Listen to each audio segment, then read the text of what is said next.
மதுரை மாநகராட்சி மேயர் இந்திராணி பொன்வசந்த் திடீரென தனது பதவியை ராஜினாமா செய்துள்ளார். இதன் பின்னணி குறித்து சற்று விரிவாக பார்க்கலாம்.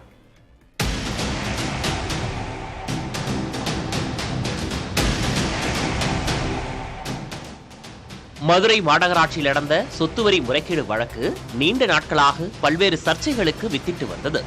இந்த சூழலில்தான் திமுக சார்பில் மேயராக இருந்த இந்திராணி பொன்வசந்த் திடீரென தனது பதவியை ராஜினாமா செய்துள்ளார். அவர் அரசியலுக்கு புதியவர். ஆனால் அவரது கணவர் பொன்வசந்த் அமைச்சர் பிடிஆர் பழனிவேல் தியாகராஜனின் நெருங்கிய ஆதரவாளர். இதனால் அவரது ஆதரவுடன் மேயராக இந்திராணி தேர்வானார். இதற்கு கட்சிக்குள் சிலர், குறிப்பாக அமைச்சர் மூர்த்தி உள்ளிட்ட முக்கிய நிர்வாகிகளின் ஆதரவாளர்கள் தொடக்கத்திலிருந்தே எதிர்ப்பு தெரிவித்து வந்ததாக கூறப்படுகிறது.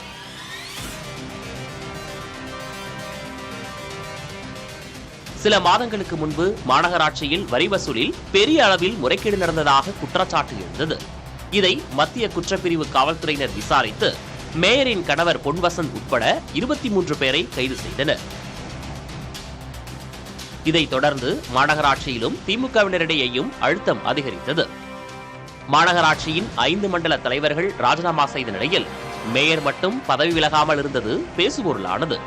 இதனால் வரும் சட்டமன்ற தேர்தலில் இந்த விவகாரம் எதிர்க்கட்சிகளால் பெரிய அளவில் விமர்சனமாக எழும் என கட்சியினரிடம் அச்சம் ஏற்பட்டது.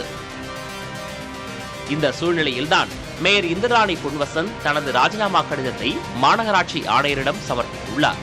குடும்ப சூழல் காரணமாக பதவி விலகுவதாக அவர் கூறியிருந்தாலும் வரி வசூல் முறைகேடு வழக்கின் தாக்கம் மற்றும் அரசியல் அழுத்தமே உண்மையான காரணம் என கூறப்படுகிறது.